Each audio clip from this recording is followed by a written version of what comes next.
Hello and welcome to today's video. Today we're looking at something that I picked up off of eBay recently.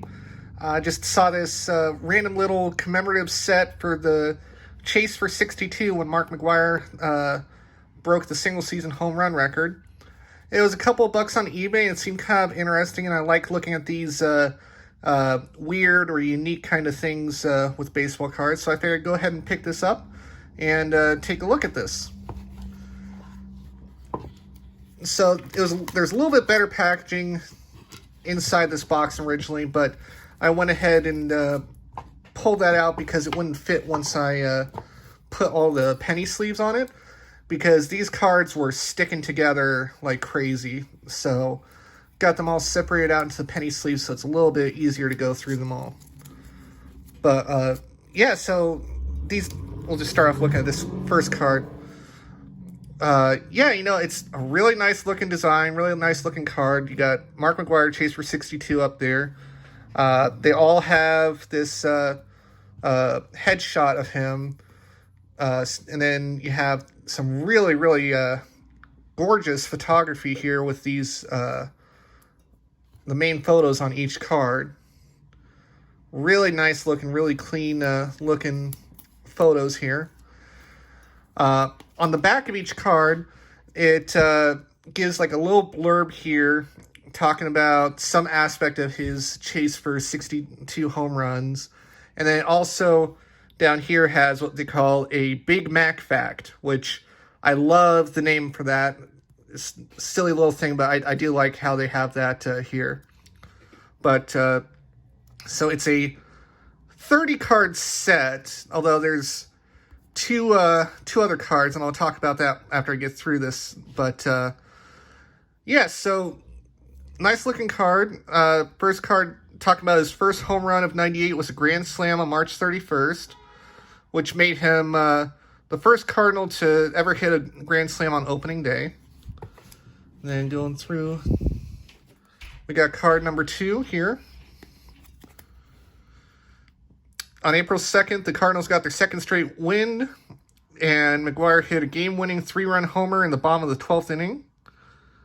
And let's see, the Big Mac fact here. And the Athletics all-time leader with 363 home runs and 941 RBI. I'm kind of curious to see if that's changed since then. That'll be something interesting to look up. But I'm not going to sit here and read through every single card word for word, but just kind of do like a quick summary of each one. Nice swing shot there. Homered in his 4th straight game to open the season, tying the Major League record set by Willie Mays in 1971. His Big Mac fact here is he played college ball at USC. We got a photo here of him at the... I'm assuming, this is All-Star Game, obviously, festivities. Might be the Home Run Derby, I'm not sure. Let's see what it says on here. Nope, it's just for the All-Star Game, but it says that he was the starting first baseman in 98 and was the top vote getter with over 3 million votes for back then, which... that's kind of cool. I feel like that's a number that has been surpassed by now. But Big Mac fact was a first-round draft pick of the Athletics, number 10 overall in 1985. Got a shot of him here walking up to the plate. Like I said, it's really... I love... Oh, this is a cool shot. I like that one. Love all the photography in this set. These are some really nice photos. Let's see. This is a 3-home run game, becoming the 9th player ever to post a 3-homer game in each league. So homer 3 times in a game with the Athletics and with the Cardinals. Big Mac fact. Was a member of the U.S. team at the 84 Olympics. Cool. All right, so let's see what we got here. Number 6. Talking about his April performance, he was named the Player of the Month. I like I said before, I like this shot of him backing up out of the way of a inside pitch. This talk about his launching his 400th career home run on May 8th, becoming the second fastest player ever to reach that mark. That's card 7 of 30. Like this, as somebody that's done a lot of sports photography, like taking these kind of photos are always kind of fun. Just like kind of the candid, off the cuff, players not really focused, in the actual action, just kind of like a random little moment captured in the middle of the game. So I kind of like that picture there. Talk about May 16th, he hit a 545-foot homer, the longest of his career to that point, and the longest ever at Busch Stadium at that point. Let's see. Big Mac fact, posted his first major league hit on August 24th, 1986 off New York Yankees pitcher Tommy John. That's kind of cool. All right, so got a nice shot here. Card number 9 of 30 with a 3-homer game against the Phillies. He lowered his career at-bats to homers ratio to 11.69, the lowest in history. Hit his first major league home run off Tigers' Walt Terrell on August 25th, 1986. For that Big Mac fact. Here's a nice shot of him with fans signing autographs before the game. Again, these kind of photos for me are always kind of fun to take. These just capturing life around baseball outside of the actual game. Those are always fun for me to take. Let's see. On May 25th, he hit his 25th homer of the season, setting the major league mark for home runs through May. Nice shot. Again, I cannot say enough how much I like the crispness and the good quality on these photos. I've always found that, me personally, I've always found that Upper Deck had some like the nicer photos on cards. Ever since I started collecting when I was young, I've always preferred the photography on Upper Deck. For the second straight time in '98, he won Player of the Month for May. Really just off to a monster start that year. Now we got 12 out of 30. His 30th homer of the season on June 10th, making him the second fastest ever to reach 30 in a season. Again, another nice shot here. On June 12th, he belted his second Grand Slam of the season and 11th of his career in a win over the Diamondbacks. Let's check the Big Mac fact here. Had postseason average of .343 in Athletics' world title season of '89. That's cool. Oh, cool. Here we got a shot of him fielding. So that's kind of cool to get that here in the set, too. Obviously, there will be a lot of focus on his hitting in this set, but it's cool to get a shot of him playing the field. Let's see. June 17th, he hit his first career homer at the Astrodome, making it the 27th Major League ballpark in which he had homered. All right. Now we're on to halfway through now. McGwire hit his 33rd homer of the season on June 18th, setting a Major League record for homers through that month. And the Big Mac fact, he won the AL Comeback Player of the Year of the award in '92. So halfway through this set, and again, I really do like the design of this set. I like the photos, and this is really kind of a cool little set to pick up and have in your collection. Let's see. Tied a Major League record by hitting his 37th homer on June 30th, becoming the second player ever with that many by the All-Star break.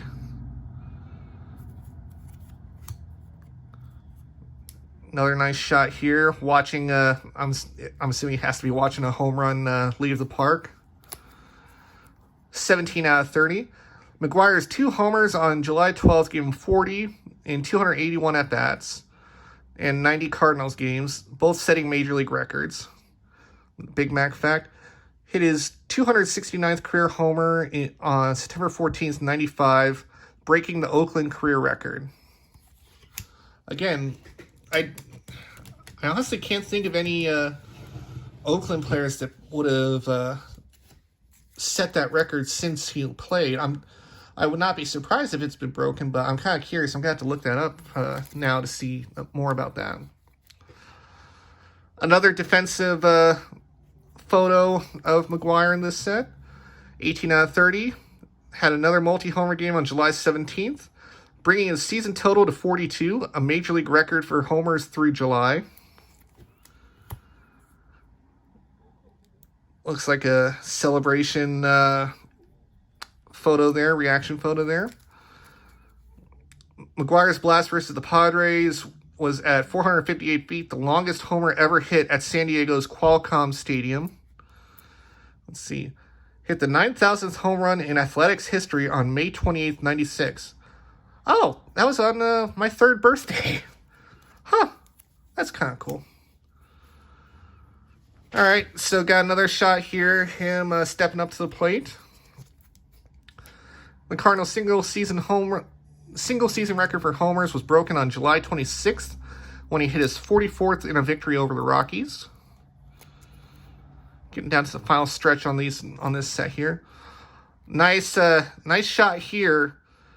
Honestly, I kind of wonder if he might have swung and missed on that pitch, just based on how the catcher's glove is in that shot. I could be wrong. He could have hit it, but looks to me like a swing and a miss. But let's see. 21 out of 30. His 45th homer hit against the Brewers on July 28th. Also gave his 6th season with 100 or more RBI. Now we got him walking back into the dugout for this shot. 22 out of 30, playing the team of his closest home run race pursuer, Sammy Sosa. He belted his 46th homer on August 8th against the Cubs. You know, obviously McGwire is the one that hit 62 first. But I kind of wonder if Upper Deck also did a set for Sammy Sosa for the chase, because it was those two back and forth that season. All right, we got him trotting down to first base here. Let's see. McGwire set another Major League record on August 11th by hitting his 47th homer, the most ever hit through the month of August. And the Big Mac fact here, recorded his 1,000th career hit off White Sox's Kevin Tapani on July 22nd, 1996. Here he is trotting around the bases after a home run. Batting against the Cubs on August 19th, he had the first of back-to-back multi-homer games, giving him 49 for the season. Shot of him before a game. I like that pose. Nice shot of him there. Clouded his 50th homer on August 20th, becoming the first major leaguer ever to hit that many in 3 straight seasons. Another shot of him playing first base here. McGwire's 52nd homer, hit on August 22nd, was his 162nd since the start of 96, breaking Babe Ruth's record for homers in 3 straight seasons. Let's see, Big Mac fact. Has been selected for the All-Star game 10 times through 1998. Another picture of him at the plate, getting down to the final few cards here. Talk about his 53rd homer. Made him the 3rd NL player ever to hit that many in a single season. Another shot of him playing defense. Tied with Sammy Sosa for the Major League home run lead on August 30th. He regained the lead that night with his 55th homer hit against the Braves.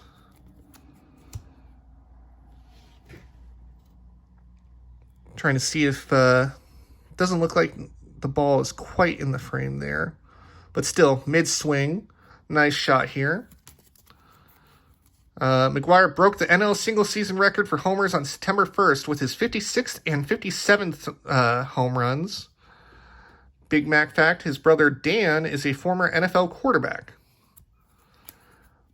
And then card 30 of 30, him getting his bat ready before game, or possibly during the game. McGwire hit his 58th and 59th home runs on September 2nd, setting a Major League single-season record for right-handers. With the Big Mac fact, homered against every Major League team but the Orioles in 1997. So yeah, that was card number 30 of 30, and you might be wondering, what about, hitting 60, 61, 62? Well, it does say on the box here, 61st and 62nd home run commemorative card, exclusive, should be with this. But the thing is, when I bought this off of eBay and it got here, those last two cards were not in the box. And I did a little bit of digging online, and I found out that it seems those two cards were actually oversized cards, so probably something closer to the size of this box rather than this card. When the cards came, they were packaged like this, so I'm assuming that the oversized cards with the last home runs probably were the entire length of the box. But, yeah, they weren't in this box when I got them. Honestly, it was a disappointment, but I really don't think I can blame the seller on this, just because, I mean, it says card 30 out of 30. You would think that you have the full set in here, but in reality, they're missing these two oversized cards. I'm not really sure why Upper Deck just listed it as a 30-card set plus two oversized cards, why they couldn't have numbered those 31 and 32. But, yeah, so that's just something that I'm going to have to look into going and finding on eBay at some point to add to the collection. But all in all, this was a really cool little set to go through. Had some really great photography. And I love these unusual things about baseball cards, unusual sets, all sorts of little things like that. But yeah, it was a cool thing to have. And, if you're a fan of McGwire or a Cardinals fan, or, even if you're like me, you just like finding these weird little sets to pick up and add to the collection. It wasn't that much, honestly, and you can find it, I want to say you can find this for like $5 to $8 or something like that on eBay. But, yeah, that was fun going through that, and thank you for watching, and I'll see you on the next video.